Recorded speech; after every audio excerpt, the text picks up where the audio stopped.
Hello guys, welcome back to this channel. In this today's tutorial, I'll be showing you how to change Facebook profile picture without notifying our friends.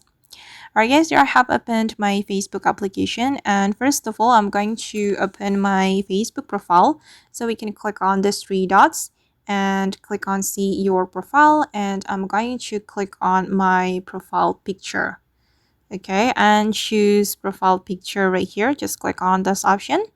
And here I'm just going to pick random photo from my device. I'm going to make it as my Facebook profile picture. Then click on done.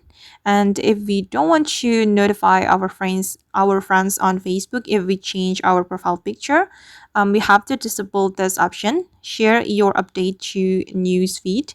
You have to click on the check mark. And now it's done. And you just need to click on save.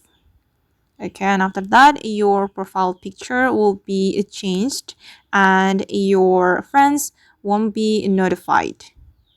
Okay, and as you can see that my profile picture has been changed. Alright guys, and that's how we can change Facebook profile picture without notifying our friends. I hope this video will be useful for you. Thank you so much for watching, and see you on the next video.